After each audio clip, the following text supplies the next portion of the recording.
Yehoshua, Joshua. After the death of Moshe, the servant of Adonai, Adonai said to Yehoshua the son of Nun, Moshe's assistant, Moshe, my servant, is dead.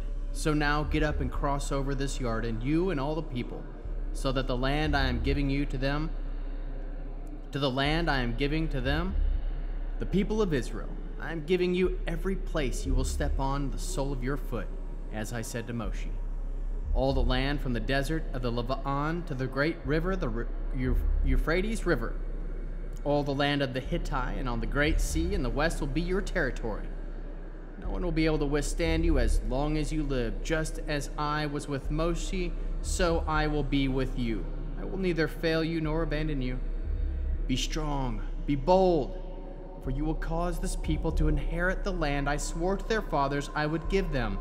Only be strong and very bold in taking care to follow all the Torah which Moshe your servant ordered you to follow. Do not turn from either to the right or to the left. Then you will succeed wherever you go. Yes, keep this book of the Torah on your lips and meditate on it day and night, so that you will take care to act according to everything written in it. Then your undertaking will prosper and you will succeed. Haven't I ordered you? Be strong, be bold. So don't be afraid or downhearted, because Adonai your God is with you wherever you go. Yehoshua instructed the officials of the people to go through the camp and order the people.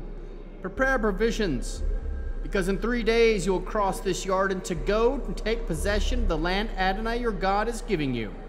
So the Reuveni and the Gadi and the half-tribe of Manasseh, Yehoshua said, remember what Moshe the servant of Adonai ordered you. Adonai your God has let you rest and will give you this land. Your wives, your little ones, and your livestock will stay in the land Moshe gave you on the east side of the Jordan. But you will cross over armed as fighting force ahead of your brothers to help them, until Adonai allows your brothers to rest as he allowed you, and they too take possession of the land Adonai your God is giving them. At that point, you will return to the land which is yours and possess it. The land Moshe, the servant of Adonai, gave to you, and Ever Hayarden to the east toward the sunrise. They answered Yehoshua, we will do everything you have ordered us to do, and we will go wherever you send us. Just as we listened to everything Moshe said, so we will listen to you. Only may Adonai your God be with you as he was with Moshe. If anyone rebels against your order and does not heed to every detail you order, he will be put to death. Just be strong and bold. Yehoshua the son of Nun secretly sent 2 spies from Shittim with these instructions. Go, inspect the land of Jericho. They left and came to the house of a prostitute named Rahab, where they spent the night. The king of Jericho was told about it. Tonight 2 men came from Israel to have reconnoitered the land. The king of Jericho sent a message to Rahab. Bring out the men who came over, staying with your house, because they came to reconnoiter all the land. However, the woman, after taking the 2 men and hiding them, replied, yes, the men did come to me, but I didn't know where they came from. The men left about the time that you shut the gate, but it was dark. When they went, I don't know, but if you chase after them quickly, you will overtake them. Actually, she had brought them up from the roof and hidden them under some stalls of flax she had spread out there.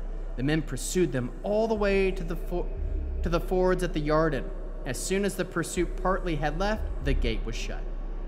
The 2 men had not yet lain down when she returned to the roof and said to them, I know that Adonai has given you the land.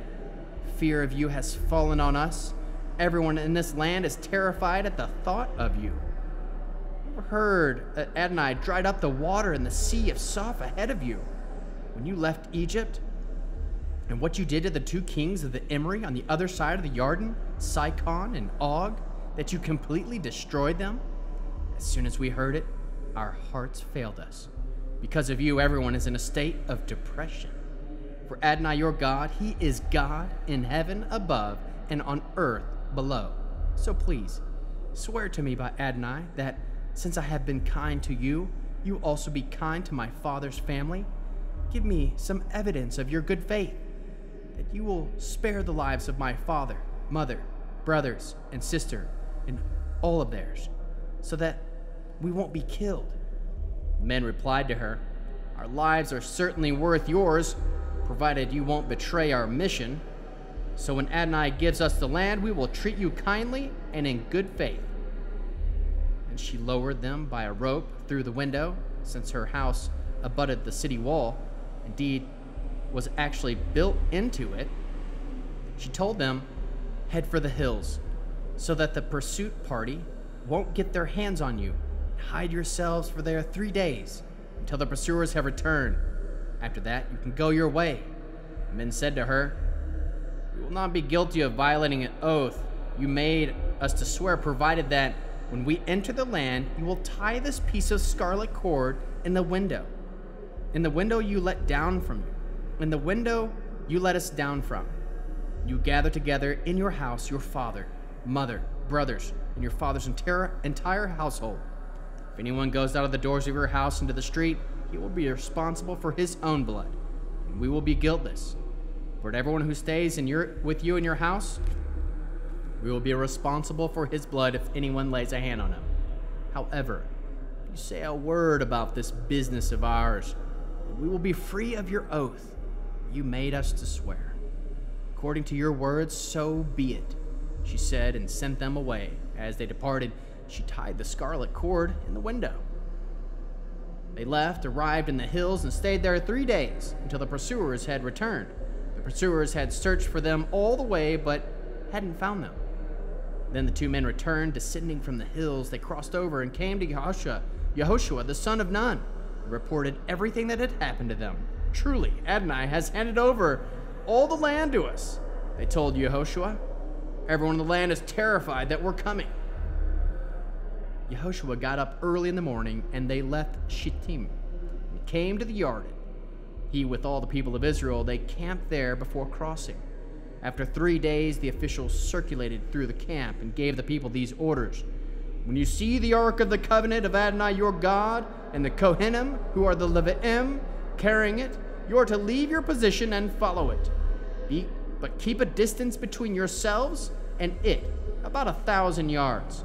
Don't come any closer, so that you will understand which way to go, because you haven't gone this way before." Yehoshua said to the people, "Consecrate yourselves, because tomorrow Adonai is going to work wonders among you." Then Adonai said to the Kohanim, "Take the Ark of the Covenant and go ahead of the people." They took the Ark of the Covenant and went ahead of the people. Adonai said to Yehoshua, "Starting today, I will make you great in full view of all Israel, so that they will know that just like I was with Moshe, so I will be with you. Now you are to order the Kohanim carrying the Ark for the Covenant as follows. When you come to the edge of the Jordan River, you are to stop in the Jordan itself." Yehoshua said to the people of Israel, "Come here and listen to the words of Adonai your God." Then Yehoshua said, "Here is how you will know that the living God is here with you, and that, without fail, he will drive out from you before the Canaanite, the Hittite, the Hivite, the Perizzite, the Girgashi, the Amorite, and the Yebusi. The Ark of the Covenant and the Lord of all the earth is going ahead of you across the Jordan. Now choose for yourselves 12 men out of the tribes of Israel, 1 man for each tribe." As soon as the Kohanim carrying the Ark of Adonai, the Lord of all the earth, put the soles of their feet in the water of the Jordan, the water of the Jordan will be cut off upstream and stand piled up like an embankment. So the people left their tents to cross the Jordan, with the Kohanim carrying the Ark of the Covenant ahead of the people. When those carrying the Ark had come to the Jordan, and the Kohanim carrying the Ark had waded into the water, for throughout the harvest season the Jordan overflows its banks, the water upstream stood piled up like an embankment for a great distance at Adam, the city next to Zartan, so that the water flowing downstream toward the Sea of Arabah, the Dead Sea, was completely cut off, and the people crossed over right by Jericho. The Kohanim carrying the Ark of the Covenant of Adonai stood fast on dry ground in the middle of the Jordan, while all Israel crossed on dry ground, until the entire nation had finished crossing the Jordan.